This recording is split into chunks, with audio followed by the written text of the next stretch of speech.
Hello, beautiful moms and entrepreneurs. My name is Charisse Walker, and I'm your host of the Unbreakable Mompreneurs podcast. This is a place where we come together to learn, grow, and inspire. So sit back, relax, and let's get started.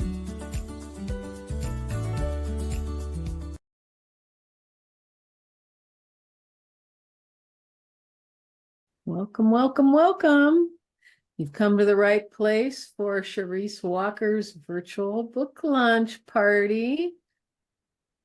It's like we have 10 times Adrienne connecting, and Jacob is here, Charisse. Great. Yeah. Hello. Well, welcome. So on behalf of the entire Author Success team, I'm Christina Smith, your host for this amazing virtual book launch party celebrating Charisse's new book, Flipping the Iceberg, which is now appearing on Amazon. With us today is our producer of our event, Kimberly Cruz. Hello, Kimberly. Hello, Christina, and congratulations, Charisse, on publishing your book. Thank you. Thank you. Thank you.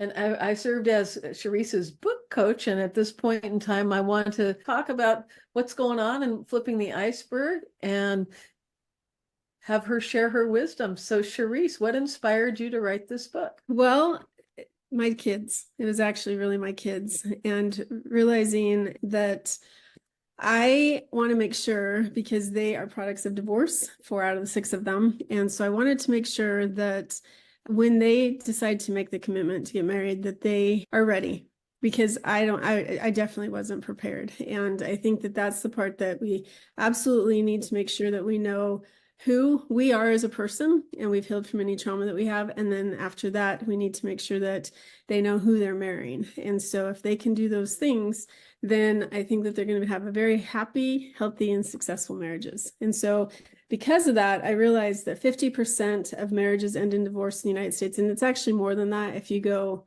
depending on the statistics. And so because of that, I think that I'm on a mission to help other, not only young people, but people like me who are divorced and getting into marriage again, realizing that the second time is even harder than the first time. Let's just be honest. And so if I can actually help anybody be successful with any marriage that they're in, then that is my mission. Wow. Well, what were you surprised to discover in writing this book? I was surprised how much I hadn't healed. There was a time, and you gave me a suggestion. You said, Charisse, if you're going to write about your experiences in life, that you need to go and you need to seek counseling. And I'm like, I'm going to be fine. I don't need to get counseling. And I was in the middle of it, and I honestly had to take, because I was reliving all of these traumatic experiences in my life. And I had to take probably 6 months off and come to terms with those things, work through them, because I didn't realize how much that really did affect me. And because of that, I also realized how much I've healed and how it has actually helped me in my second marriage now. Because I think because of what I've done and the journey that I've come through, reading this book, writing this book, going through it, that it definitely has improved my second marriage. No, that's really great news. So what advice would you give to someone who's in a relationship and maybe even considering marriage? My advice, 3 words: read my book. But for real, I think that you really just have to take time. And I think I'm hearing all these people that, especially I'm in Utah, there's a culture here where you get married very quickly or you get married very young. And although it's changing a little, I don't think that we really understand what a commitment is. In a day now where nothing is long, anything you want, like you go to Amazon, you can have the book in 2 days, right? Or you can go and order something. It can even be there between 10 and 2 o'clock. And so everything is so instant. And so because of that, I don't think that we understand what a commitment is and working at something. Because if you don't like it, I'm just going to discard it. A cell phone, it lasts 2 years and you discard it. And so in our throwaway society, I think marriage has become a throwaway society as well. Yeah, so it's definitely something to consider and frame how it works best for you and know what to do, right? Mm-hmm. Yep. Well, you can pick up Charisse Walker's book, Flipping the Iceberg, Discovering and Celebrating What Lies Beneath the Surface of Your Relationships, on Amazon.com and independent bookstores everywhere. Thanks so much, Charisse. Thank you. Thank you. Next up, this is favorite times of the virtual book launch party, and that's when the author is going to read us a short excerpt from her book. Excuse me. So what do you have for us, Charisse? So this was tough because there's so many things that I want to say to people, and there's so many things that I want to people to take away from it. But there's one that I really thought the whole book is about, and so it's actually in chapter 9. So to explain this book, there's two parts to the book. So the first part, and it really could have been two different books, and I think Christina, we talked, like my original manuscript was 75,000 words, and you said, Charisse, we only go to 60,000. So you're going to have to cut. So I took probably 4 months cutting so much stuff. And what I realized is this book, I was putting in all the stuff that had nothing to do with the focus of this book, which was if you're getting into a relationship or if you're planning on getting married. And so I realized the second book, now there's 2 books that I'm going to be writing, because that was once after the I do, once you're married, and trying to save that. And so I cut 15,000 words out of it, but I still felt it was important to have two parts to the book. And so the first part deals with your own self, like fixing yourself first. So it's healing your own trauma and finding your own iceberg. And there might be multiple icebergs, but there definitely is going to be one that I want you to focus on that is really traumatic, and working through that, and eventually getting healthy enough so that you can make your own decisions, so that you're healthy enough to say, yes, I'm healthy to be in a relationship. Because if you're not, you can become codependent, you can get an abuse, you can get taken advantage of, or it's just not a good environment and a good situation. So that's part 1. Part 2 is that once you are healthy and you can make a decision, now you're going to go find the person, or you're with that person, and you're going to decide, do I want to be married to this person or not? And so part 2 is flipping your partner's iceberg and getting to know them. So an iceberg, for those of you, I'm a huge Titanic person. I used to teach it in college. 10% of an iceberg is above the water, 90% is below the water. Hi, Jolene.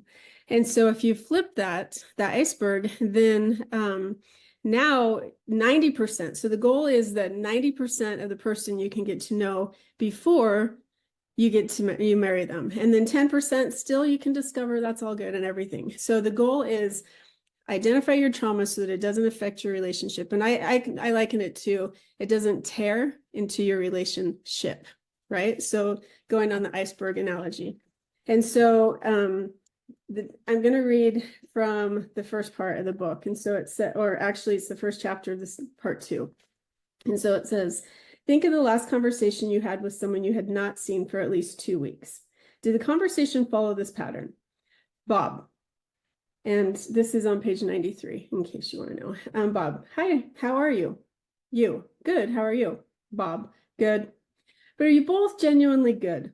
It is highly unlikely. So why has this become the standard greeting, and what purpose does it serve? Why not just exchange cheek kisses or hugs and say, hi, I've missed you? Imagine the conversation like this instead. So Bob says to you, hi, how are you? You, not good. I am so stressed. I haven't been getting much sleep. My house is a mess. My child is struggling in school. Work is hectic. I feel fat, and I've been struggling with the worst pain I've experienced in a while. I feel like my kids are raising themselves, and I just want to lay in bed and sleep all day. How about you? And that actually was, like, for me, really experiencing that one day. So often we exchange these I'm good pleasantries out of habit or as a conversation filler. We are typically in a rush and do not have time for an in-depth answer. Consequently, we have learned to make a good first impression, especially with acquaintances.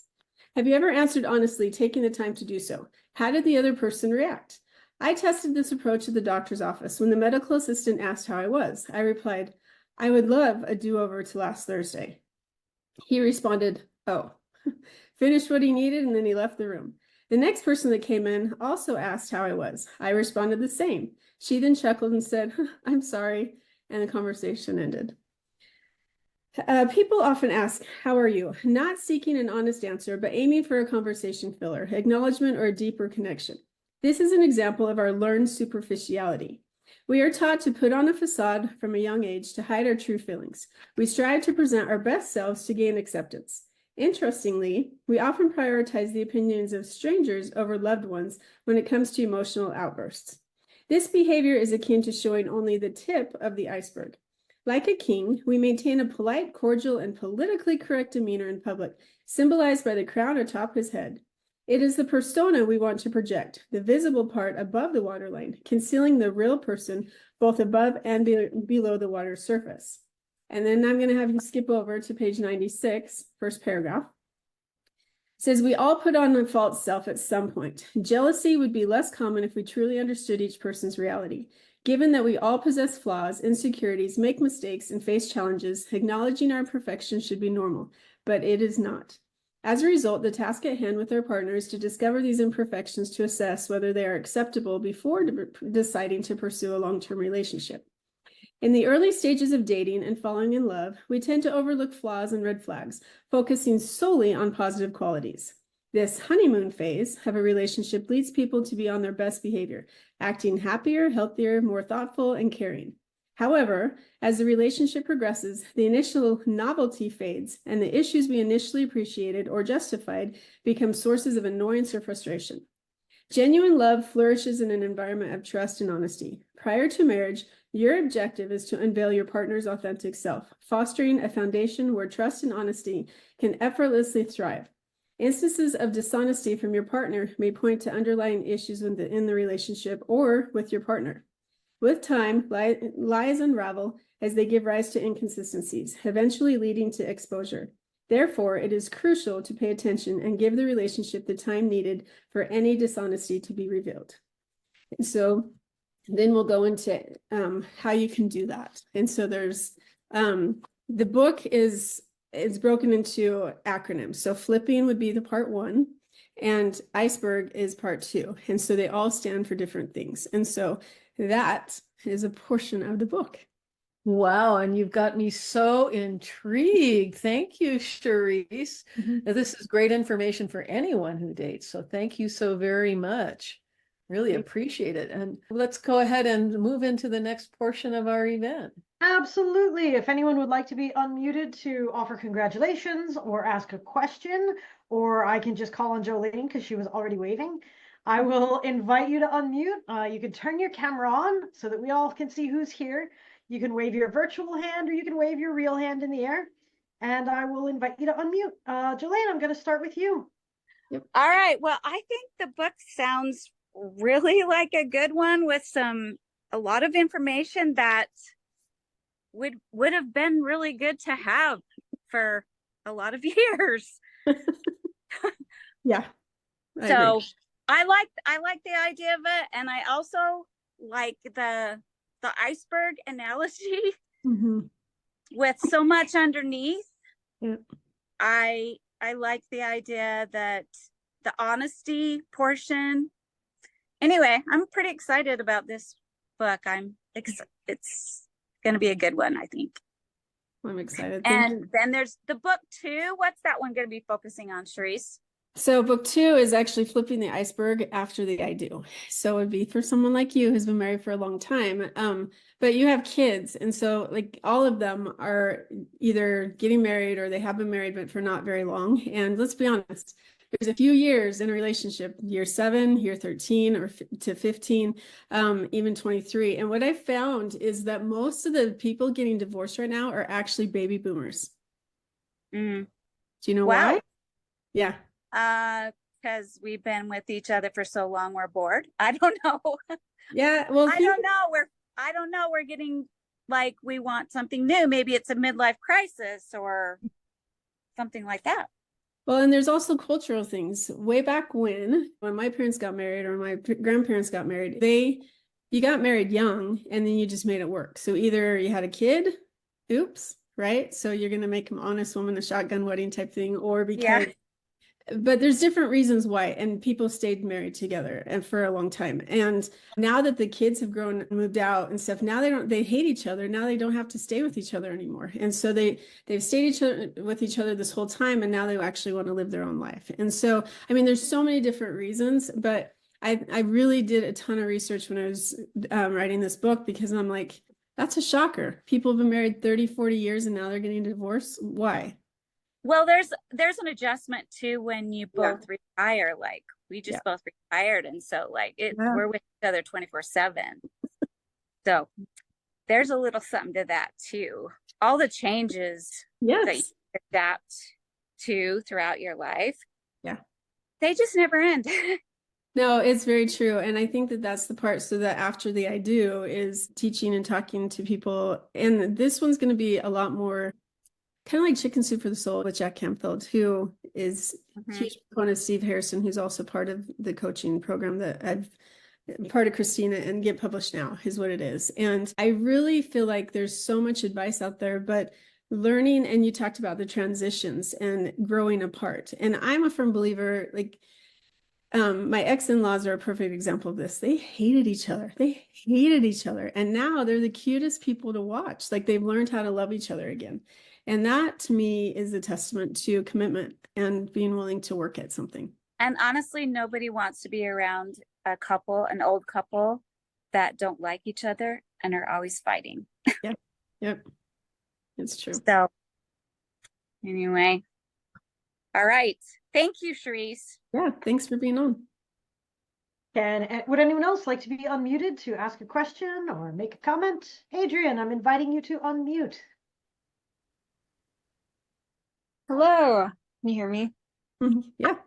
Perfect.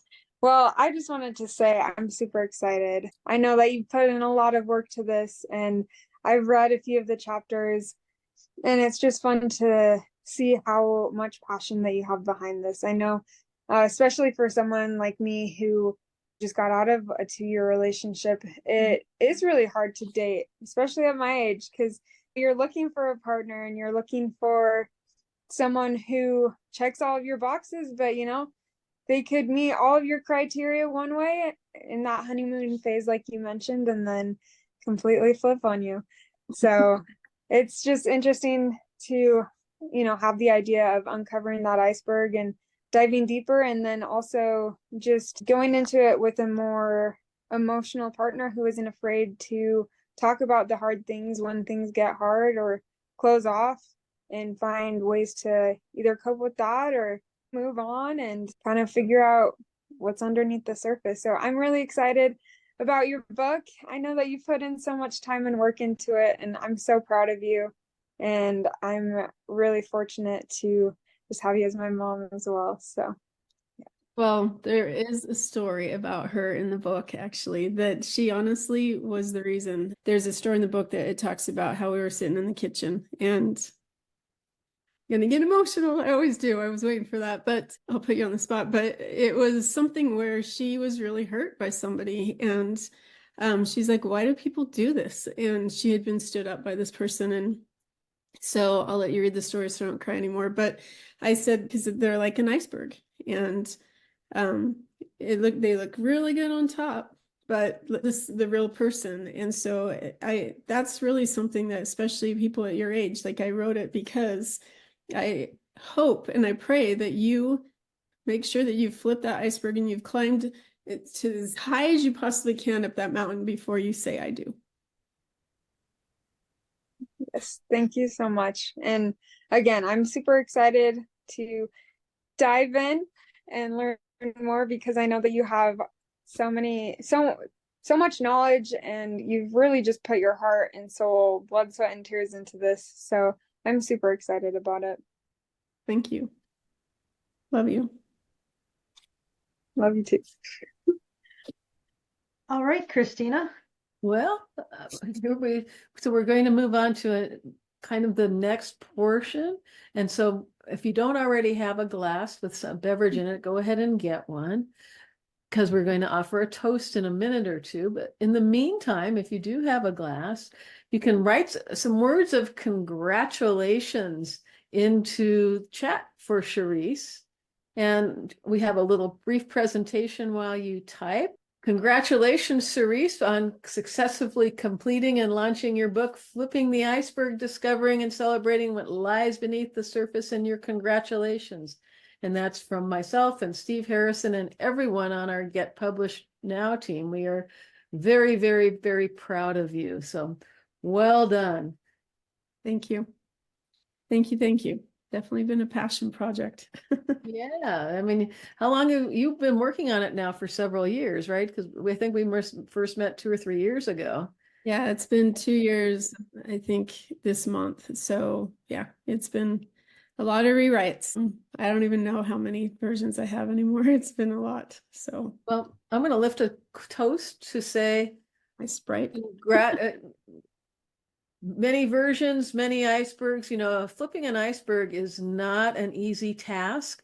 And all the rewrites and all the effort to serve so many people and make the world a better place and showing them how to flip the iceberg. I salute you, Charisse. Congratulations. Thank you. Thank you.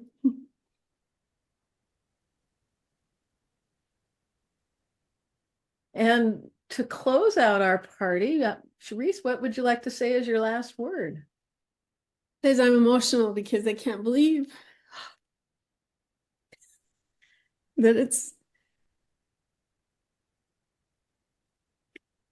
so sorry that it's finally here. I truly hope it's not about the money at all. It's about making sure that every person that gets married knows what they're doing and that who they're marrying and who they are as a person. Because hold on, life is hard, and when you can find that person that you truly love. My parents are a perfect example of this, that they just love each other with everything that they have. And I want so badly for every single person on this earth to have that. I've spent so much time trying to make sure that I've included everything that I possibly can so that people can learn and they can take it. And I really hope and I believe that if they were to apply the principles that are in the book and take the time in the workbook, which go to the website because the workbook's almost done. But if they really take the time and they create a journal and they think about it and they talk to their partner. I think when you're dating, you're so fearful of like rocking the boat and having a fight because you're always in this Twitter-pated happy stage. Like my husband and I, my current husband and I, we dated for a year. And it wasn't until after we got married that we had our first fight. And it was it was tough. And I'm not gonna lie, that's also the reason I wrote this book, because things that we uncovered about each other after a year of dating, had I just known about it even a couple weeks later, there's no doubt I would have married him, but it would have been probably delayed and much different. And I think we've worked through it. We're doing great. And I love him dearly, but God dang it. It has not been an easy journey. And if I can help anybody else make that journey easier and lighter, then I 100% want to do that. And so that's the purpose of this book. And so if you know people, I'm sad because there's so many people that RSVP'd and life happens. It's a Monday, but my goal is if you know people that are getting married, if you know people that are considering being in a relationship, that it is so important that you have to make sure that you're healed first from your own issues, because we all, like every single person on this planet, I write in my book about sixth grade, how that was a turning point in my entire life. And unfortunately, because I didn't heal from those things, it took me in a path where I didn't realize until my first marriage how much that affected me. And so if you can get the word out to people just so that they can be prepared when they say I do, that honestly is what I just hope. And that's what trying to get the word out to as many people as possible so that they can save their marriage, that before they even say I do. That's my hope, my dream, my passion. I'm a real estate agent, but I feel like all last year I did not do as well. I lost out on hundreds of thousands of dollars as a real estate agent because it was so important for me to get this book out that I did not do as much as I could have or should have financially. That's how important it is to me. Save your marriage before you say I do. I love that. That's wonderful. What a beautiful mission. And thank you so much, Charisse Walker, for sharing your mission and your wisdom with us in Flipping the Iceberg. And that concludes our virtual book launch party for Charisse. So I invite you all to zoom out back from whence you came. Thank you so much for joining us. Thank you. Later. Thank you, Charisse. Bye for now.